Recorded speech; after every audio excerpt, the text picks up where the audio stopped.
নমস্কার বন্ধুরা, তিয়াশাস রেসিপিতে সকলকে স্বাগত জানাই। আজ বানিয়ে দেখাবো ডিমের অত্যন্ত সুস্বাদু দো পেঁয়াজার রেসিপি। এখানে আমি 4টে সেদ্ধ ডিম নিয়েছি। এবার ডিমের খোসাগুলোকে একটু ছাড়িয়ে নিচ্ছি। এইভাবে ডিমের খোসাগুলোকে ছাড়িয়ে নিতে হবে। আমি এখানে পোলট্রির ডিম নিয়েছি, তবে আপনারা যে কোনো ডিম দিয়ে এই ডিমের দো পেঁয়াজাটা করে নিতে পারেন। খেতে অত্যন্ত সুস্বাদু হয়। যদি এইভাবে বানিয়ে না থাকেন তো একবার এইভাবে বানিয়ে খেয়ে দেখবেন, আশা করছি আপনাদের ভালো লাগবে। দেখুন, ডিম 4টের খোসা আমি ভালোভাবে ছাড়িয়ে নিয়েছি। এবার ডিমের গায়ে আমি এইভাবে একটু কাট করে নিচ্ছি, যাতে ডিমের মধ্যে মশলাটা ভালোভাবে ঢুকতে পারে। সমস্ত ডিমের গায়ে কাট করে নেওয়া হয়ে গেছে। এই ডিমের দো পেঁয়াজা বানানোর জন্য আমার লাগবে 2টো পেঁয়াজ, লাগবে একটা ক্যাপসিকাম, আর লাগবে একটা টমেটো। এখন আমি এই পেঁয়াজটাকে 4 টুকরো করে নিচ্ছি।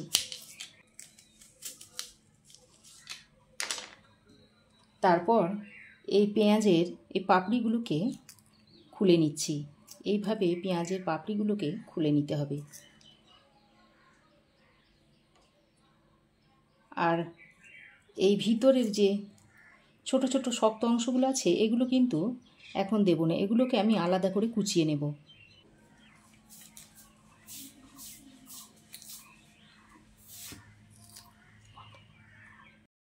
দেখুন, পেঁয়াজের পাপড়িগুলো আমি ছাড়িয়ে নিয়েছি। এবার যে এই শক্ত ভিতরের শক্ত অংশগুলো এগুলোকে একটু ছোট ছোট করে টুকরো করে নিচ্ছি। আর এর সঙ্গে আমি আরও একটা পেঁয়াজ কুচি করে নিচ্ছি। দেখুন, পেঁয়াজটা কুচি করে নেওয়া হয়ে গেছে। এবার আমি ক্যাপসিকামটাকে একটু কেটে নিচ্ছি।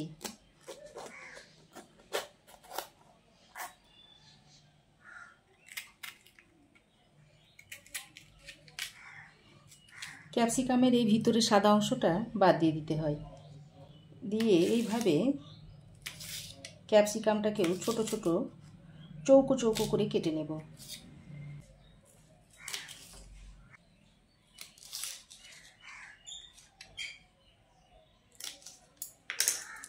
দেখুন, ক্যাপসিকামগুলোকেও এরকম চৌকো করে কেটে নিচ্ছি।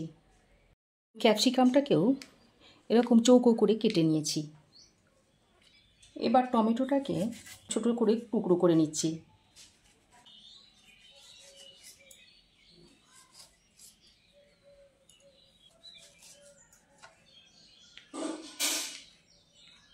দেখুন, সমস্ত সবজি আমার কেটে নেওয়া হয়ে গেছে। এবার রান্নাটা করার জন্য কড়াই গরম করে নিয়েছি। গরম কড়াইয়ে দিয়ে দিচ্ছে 1 টেবিল চামচ মতো সর্ষের তেল। এবার এই গরম তেলের মধ্যে সেদ্ধ করা ডিম 4টে দিয়ে দিচ্ছি। সঙ্গে অল্প একটু নুন দিয়ে দিচ্ছি, আর একটু হলুদের গুঁড়ো দিয়ে দিচ্ছি। দিয়ে ডিম 4টেকে একটু লাল লাল করে ভেজে নিচ্ছি। এইভাবে ভাজার সময় নুন আর হলুদটা দিয়ে দিলে ডিমের মধ্যে আলাদা করে নুন হলুদ মাখানোর আর দরকার হবে না।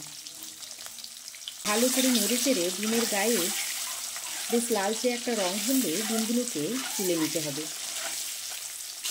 ডিমগুলো লালচে করে ভেজে নিয়েছি, এখন তুলে নিচ্ছি।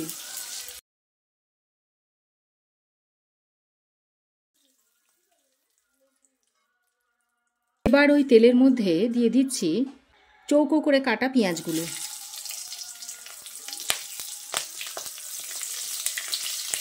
আর দিয়ে দিচ্ছি ক্যাপসিকামগুলো।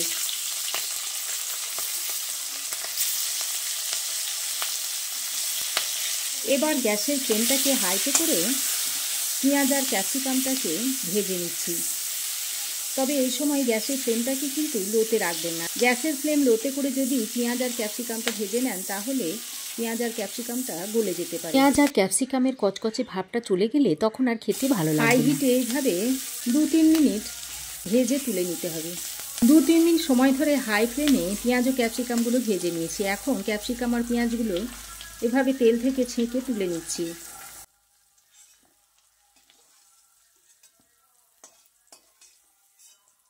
এবার ওই তেলের মধ্যে দিয়ে দিচ্ছি গোটা গরম মশলা। গোটা গরম মশলার মধ্যে আছে এলাচ, লবঙ্গ, দারচিনি, আর দিয়ে দিচ্ছি একটা শুকনো লঙ্কা। শুকনো লঙ্কাটাকে অবশ্যই একটু ফাটিয়ে দেবেন। ফোড়নটা দিয়ে কয়েক সেকেন্ড ভেজে নিচ্ছি। ফোড়ন কয়েক সেকেন্ড ভেজে নিয়ে এবার কুচিয়ে রাখা পেঁয়াজটা দিয়ে দিচ্ছি। কুচনো পেঁয়াজটা দিয়ে ফোড়নের সঙ্গে বেশ ভালো করে ভেজে নিতে হবে। আর পেঁয়াজটা লালচে হয়ে আসা পর্যন্ত একটু ভেজে নিতে হবে। প্রায় 2-3 মিনিট সময় ধরে পেঁয়াজটাকে এইভাবে লালচে করে ভেজে নেব। প্রায় 2-3 মিনিট ধরে পেঁয়াজটাকে লালচে করে ভেজে এবার এর মধ্যে দিয়ে দিচ্ছি একটা মিডিয়াম সাইজের কুচনো টমেটো। টমেটোটা দিয়ে একবার ভালো করে নেড়ে চেড়ে নিয়ে টমেটো যাতে তাড়াতাড়ি নরম হয় সেই জন্য এখানে পরিমাণ মতো নুনটা দিয়ে দিলাম। নুনটা দিয়ে সব কিছুকে একসঙ্গে ভালো করে মিশিয়ে নিচ্ছি। টমেটোটা দিয়ে পেঁয়াজের সঙ্গে বেশ কিছুক্ষণ সময় ধরে ভেজে নিয়েছি। আর টমেটো দেখুন বেশ অনেকটাই গলে গেছে। এবার এ পর্যায়ে দিয়ে দিচ্ছি 1 টেবিল চামচ পরিমাণ আদা ও রসুনের পেস্ট। দিচ্ছি হাফ চামচ মতো হলুদ গুঁড়ো। অল্প একটু দিয়ে দিচ্ছি ঝাল লঙ্কার গুঁড়ো। রঙের জন্য দিয়ে দিচ্ছি 1 চামচ মতো কাশ্মীরি লঙ্কার গুঁড়ো। ধনে গুঁড়ো দিয়ে দিচ্ছি 1 চামচ। জিরে গুঁড়ো দিচ্ছি 1 চামচ। এবার মশলাটা যাতে পুড়ে না যায় সেই জন্য অল্প পরিমাণে জল দিয়ে মশলাটাকে বেশ ভালো করে কষিয়ে নিতে হবে।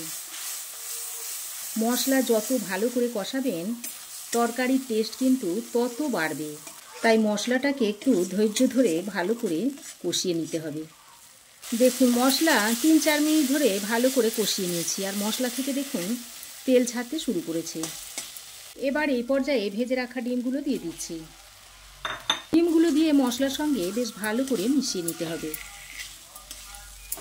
1-2 মিনিট মতো মশলার সঙ্গে ডিমটাকে ভালো করে মিশিয়ে নিচ্ছি। এবার এ পর্যায়ে হাফ কাপ মতো জল অ্যাড করে দিচ্ছি। এবার জলটা দিয়ে সব কিছু একসঙ্গে ভালো করে মিশিয়ে নিচ্ছি।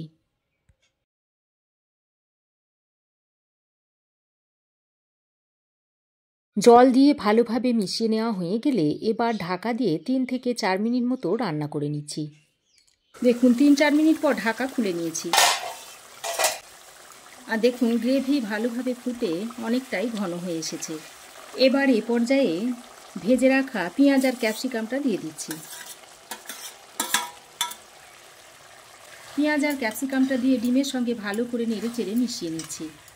তবে পেঁয়াজ আর ক্যাপসিকামটা খুব বেশি আগে থেকে দিলে হবে না, তাহলে গলে গিয়ে খেতে তখন আর ভালো লাগবে না। নামানোর খানিকক্ষণ আগে পেঁয়াজ আর ক্যাপসিকামটা এভাবে দিয়ে দেবেন। এবার নামানোর আগে বেশ খানিকটা ধনেপাতা কুচি এখানে ছড়িয়ে দিচ্ছি। আর অল্প সামান্য একটু গরম মশলার গুঁড়ো দিয়ে দিচ্ছি। যেহেতু আমি গোটা গরম মশলা আগেও ব্যবহার করেছি তাই অল্প করেই দিয়ে দিলাম। এবার ধনেপাতা আর গরম মশলাটা দিয়ে ভালোভাবে মিশিয়ে নিলেই দারুণ স্বাদের ডিমের দো পেঁয়াজাটা তৈরি হয়ে যাবে। দেখুন রান্নাটা এখন সার্ভ করার জন্য একেবারেই রেডি। এটা আপনারা ভাত, রুটি, পরোটা, ফ্রাইড রাইস সব কিছুর সঙ্গে খেতে পারবেন। খেতে অত্যন্ত সুস্বাদু হয়। এখন আমি ডিমের দো পেঁয়াজাটা একটা বাটির মধ্যে সার্ভ করে দেখাচ্ছি। তো বন্ধুরা, আমার এই আজকের ডিমের দো পেঁয়াজা রেসিপি আপনাদের কেমন লাগলো অবশ্যই একটা কমেন্ট করে জানাবেন। ভালো লাগলে একটা লাইক ও শেয়ার করবেন। পাশে থাকা বেল আইকনটা অবশ্যই প্রেস করবেন। আর আমার চ্যানেলে নতুন বন্ধু হয়ে থাকলে প্লিজ চ্যানেলটা সাবস্ক্রাইব করার অনুরোধ রইল। আজ এ পর্যন্তই।